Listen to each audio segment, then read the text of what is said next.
Taylor felt that's kind of weird to say about a friend. She's my beautiful little monster. It's weird to call a friend a dragon. He's not, it's Taylor Swift. He feels there's an implicit threat here. Like, this is a dragon that can kill you. So be very careful. Here's my pet dragon. And, Blake tried to say in her text message something like, these two are my dragons. They stand up for me. Taylor Swift and Blake Lively, two names that instantly bring to mind glamorous red carpets, hilarious social media banter, and a friendship so perfectly packaged it felt almost unreal. For years, fans believed their bond embodied the ideal girl squad energy, cute Instagram tributes, public birthday messages, and that effortless camaraderie visible in every camera shot. Yet beneath the matching smiles and rumored wine nights, insiders claim a deeper, darker story has been brewing. Were we all taken in by a meticulously curated brand? Or did real events twist into a tangled web of half-truths and secret agendas? If you think you've heard every rumor about Taylor's roller coaster friendships, buckle up. What started as two Hollywood icons swapping BFF vibes may have quietly morphed into a swirling storm of legal drama and behind-the-scenes betrayals. How exactly did Taylor go from supportive confidant to an unwilling player in a lawsuit? And why is the term dragon echoing through the corridors of gossip websites and legal documents alike? Let's dive into the rumors, accusations, and surprising twists that turned this so-called bulletproof friendship into a cautionary tale. But hold on tight. This story is more complex than any track in Taylor's discography, and it might just redefine how we see both women forever.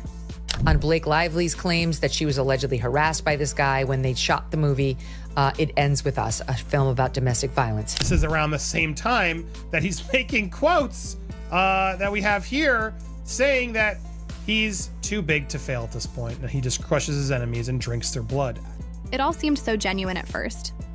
Blake Lively, star of blockbuster films and TV, epitomized that breezy, confident, yet relatable Hollywood persona. Taylor Swift, global pop superstar and queen of emotional anthems, was forging friendships all over Tinseltown. Fans couldn't get enough of them together, matching football game appearances, cheeky birthday shoutouts, and the occasional cameo in each other's social media posts. Observers were smitten with the idea of two A-listers defying the usual norms of Hollywood competitiveness. After all, how often do we see two top-tier celebrities staying close for more than a fleeting moment? The headlines wrote themselves: Blake and Taylor's unbreakable bond, or famous friends who defy the odds. That was the image they sold, a luminous front of unstoppable support and unwavering closeness. But, as insiders now suggest, it might have been exactly that, a product, carefully cultivated, scheduled, and used for mutual benefit.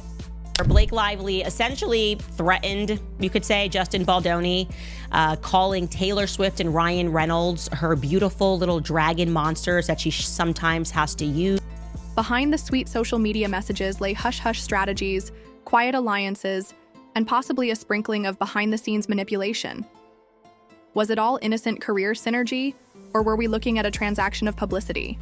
Even those earliest, friendly brunch photos, some insiders say, had a twinge of over-casual curation, like, we want you to see this. Yet the real friction wasn't obvious until legal trouble bubbled into public view, revealing glimpses of a far less storybook, dynamic than fans ever imagined. But that was only the beginning. Tinseltown thrives on strategic alliances, sometimes more than on actual talent. One rumor claims that when Blake Lively wanted to secure certain roles or close particular deals, Taylor Swift's name popped up in negotiations. Not that Taylor was personally calling up producers, mind you, but if a studio head was hesitant, apparently more than one conversation ended with, well, we might be able to get Taylor Swift's input. Of course, it's no secret in the entertainment industry that attaching a global pop icon's name to a project can lead to bigger budgets and broader buzz. So is it shocking that Blake might have capitalized on her BFF's star power? Not necessarily. But where lines blurred was the possibility that Taylor wasn't even aware of some of these maneuvers. She might have been making cameo visits to friends' sets or offering moral support. No big deal. While, behind the scenes, the promise of Taylor's involvement became a negotiating chip. That's where the cracks supposedly formed. According to certain insider leaks, Taylor Swift felt blindsided. She's always been open about wanting to stay in control of her creative brand. Being brought into something without full disclosure could feel like betrayal. But the real trouble began once talk of a major motion picture, a rumored film about complicated relationships and possibly even domestic conflicts dragged Justin Baldoni into the mix. Reports suggest that once Blake pitched her desired edits or casting decisions, she'd drop Taylor's name as a cheerleader for those changes, igniting suspicion about how genuine all these references were. And that's where legal complications began to surface. Everything escalated when multiple lawsuits sprouted like weeds. Justin Baldoni, known for his involvement in certain film adaptations, got pulled into an entire saga involving harassment allegations, defamation countersuits, and a tangle of behind-the-scenes accusations. Suddenly, Blake Lively's name wasn't just cameoing in film gossip. It was central in official legal documents. What made these lawsuits especially bizarre was that Taylor Swift got roped in, even though she never signed a contract, never posted about the film, and seemingly had zero formal connection to any of it. Yet here she was, referenced as a potential witness or influencer behind certain decisions. In one of the legal filings, a private text exchange emerged with Blake calling Taylor one of her dragons, alluding to the idea that Taylor's superstar status was a lethal advantage if Blake needed to apply pressure. Now, using strong metaphors among friends isn't a crime. People call besties unicorns, savages, or rock stars all the time. But in legal language, where every word is dissected and weighed, dragon read less like a playful inside joke and more like a strategic threat. Allegedly, Blake used the idea of having this unstoppable, globally loved pop idol in her corner to intimidate or strong-arm decisions from people involved in the project. The wildfire spread. Lawsuits about harassment, countersuits about defamation, hush-hush negotiations to keep certain emails private, and even Ryan Reynolds stepping into the ring with statements about so-called predatory behavior. Meanwhile, the California Civil Rights Department complaint, filed under Blake Lively's name by her attorney, used careful language such as believed to be true. That phrasing let them dodge concrete claims and avoid perjury if those statements were later disproven. Amid all this chaos was Taylor Swift, an unwitting piece on a chessboard she didn't even know she was standing on. One day she's sipping coffee at Blake's place, and the next day she's reading headlines about a lawsuit referencing her presence during film discussions. But the real bombshell came when one private text changed everything. The moment the word dragon appeared in a publicly disclosed text message, it felt like fuel thrown onto an already raging fire. Fans, onlookers, and even legal commentators zeroed in on the question: was Blake Lively using Taylor's name as a legal intimidation tactic? If so, did Taylor give any sort of permission for that? Most accounts say Taylor was utterly blindsided. She hadn't volunteered to be in depositions, hadn't lobbied for or against Justin Baldoni, and certainly hadn't expected to see her own casual visits with Blake turned into some kind of big gun threat. Insiders reported that Taylor was furious, feeling used and manipulated, as though her immense star power was being leveraged for a vendetta she knew nothing about.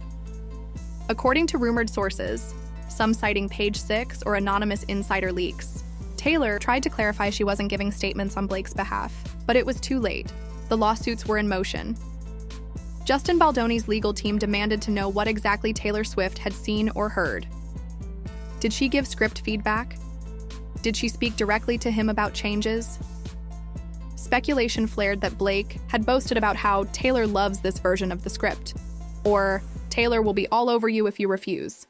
Whether those words were truly said or just gossip, the end result was the same. Taylor's name was now legal ammo, and she couldn't escape the crossfire without stepping into the fray. Suddenly, a simple visit to a friend's house turned into a potential deposition date. Watching fans grapple with these developments was like witnessing a slow-motion train wreck. Taylor Swift's enormous fan base was startled at best, angry at worst, or simply baffled by how their idol had become a pawn. Blake Lively's supporters, meanwhile, were stunned that their beloved actress might be orchestrating behind-the-scenes manipulations. Ryan Reynolds, famed for comedic tweets and that breezy sense of humor, found himself dragged into the legal meltdown as well. Rumors flew that he had privately called Justin Baldoni a predator, or used equally inflammatory language, carefully couched behind the phrase, "I believe." Observers noted that disclaimers like "I believe" or "she believed" keep celebrities from perjury charges if the claims prove untrue. Some longtime fans of the Lively-Reynolds power couple initially defended them, pointing to philanthropic work and comedic self-awareness, but the lawsuits multiplied. The tone of revelations darkened, and more casual observers started asking, If this is all just a misunderstanding, why is so much hush-hush secrecy going on? And why is Taylor Swift this upset? Meanwhile, the press was having a field day. Tabloids churned out headlines about Taylor Swift betrayed, Blake's weapon of choice, and lawsuit frenzy. Social media became a festival of theories. Some pinned blame on an overly litigious environment in Hollywood. Others sided with Taylor for allegedly being exploited. And a few insisted it was all a PR stunt from start to finish. But that wasn't the only shocking discovery. Just when the legal storm couldn't get more surreal, an old clip involving Blake Lively and Henry Golding started making waves anew. The footage, supposedly from behind the scenes or a commentary track on a past film project, showed Blake spontaneously grabbing Henry in an unscripted, intimate moment. Director commentary later joked about how it was Blake's idea, done purely on impulse to add authenticity to the scene. At first, fans brushed it off as a comedic anecdote, a testament to Blake's dedication to her craft. But in the context of her legal allegations against Justin Baldoni, the clip took on a more disturbing edge. Critics pointed out that if a male co-star had improvised a similar move on a female actress, the headlines would scream harassment. So how does that align with Blake's claim of feeling unsafe on set or manipulated by powerful men? Justin Baldoni's legal team seemed more than ready to pounce on the discrepancy, hinting that they'd use the clip to question her credibility. If Blake was comfortable enough to grope a co-star on camera for authenticity, what does that imply about her stance in any environment she deems inappropriate or predatory? This revelation ignited a secondary debate, whether Blake was truly a victim or simply adept at playing the role whenever it benefited her. Some fans came to her defense, insisting the Henry Golding moment was consensual, comedic, and taken out of context. Others rolled their eyes, saying double standards and hypocrisy all over social media. In the midst of that uproar, one question remained: how did this all tie back to the meltdown involving Taylor Swift? The answer, ironically, was that it further eroded trust. Now, even more people wondered if Blake Lively had a pattern of spinning narratives, exaggerating wrongdoing while ignoring her own questionable actions. This contradiction lit a fire under public scrutiny. Ryan Reynolds, known for comedic branding and quick-witted social media retorts, was conspicuously quiet about the lawsuits swirling around Blake. Typically, the pair's irreverent banter and picture-perfect date nights were a staple of social media and press coverage. Suddenly, though, photos showed Ryan standing at events, like his beloved soccer matches, noticeably alone. Industry chatter grew. Was his silence a strategy? A reflection of internal conflict? Some speculated he regretted stepping into the legal battlefield with statements about Baldoni being a predator, especially now that the tide of public sentiment was turning. Others believed he'd simply decided the best tactic was to stay out of it as much as possible, but legal documents had already pinned him down for defamation. Fans started picking up on awkward vibe social cues, especially when Ryan appeared in public. Was he simply keeping a low profile?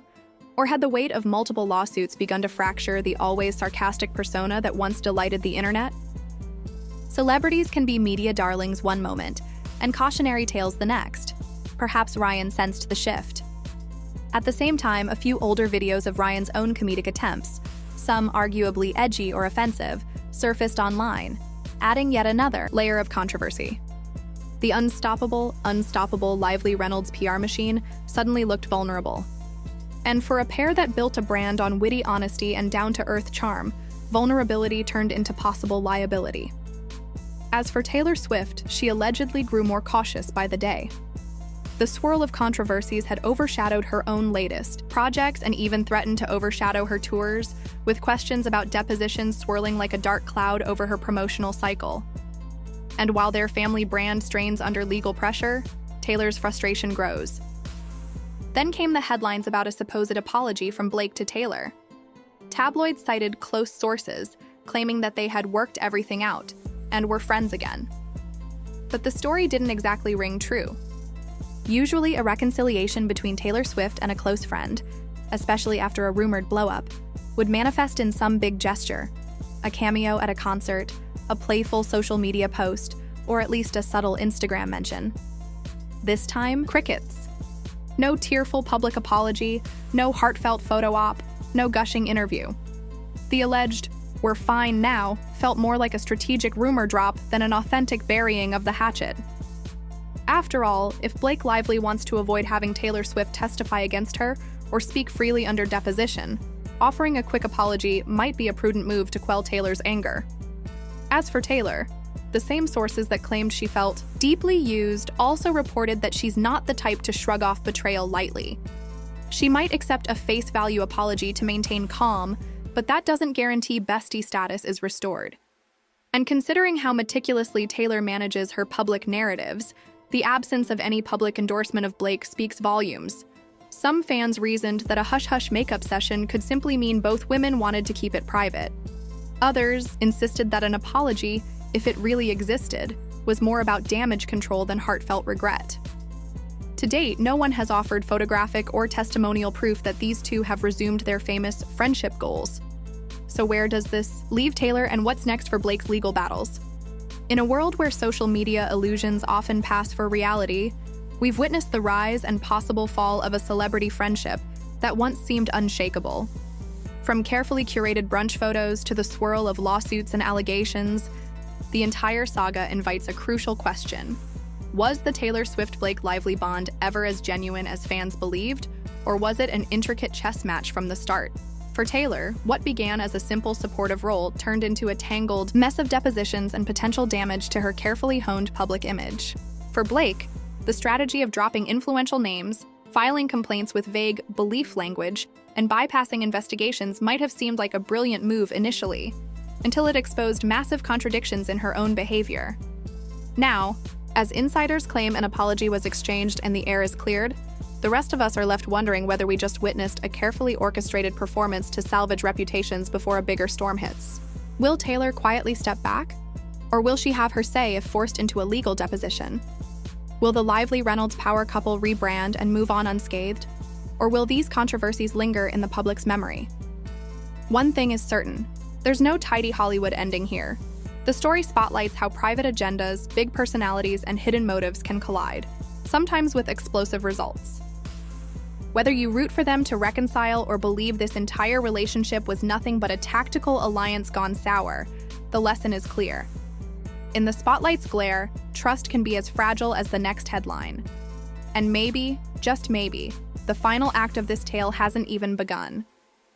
Because when depositions loom and reputations hang in the balance, truth has a way of forcing its way into the light. Will it lead to genuine accountability and renewed friendship? Or will the final unraveling confirm every suspicion fans have harbored? Only time, and perhaps a few more leaked legal filings, will tell. Until then, watch closely. Because in Hollywood, picture-perfect friendships can hide labyrinths of secrets. And sometimes that best friend you thought you knew is the one person capable of turning your entire world upside down. If you found this breakdown as eye-opening as we did, make sure to like and subscribe for more stories that cut through the gloss and get to the truth behind the headlines. You won't want to miss what's coming next.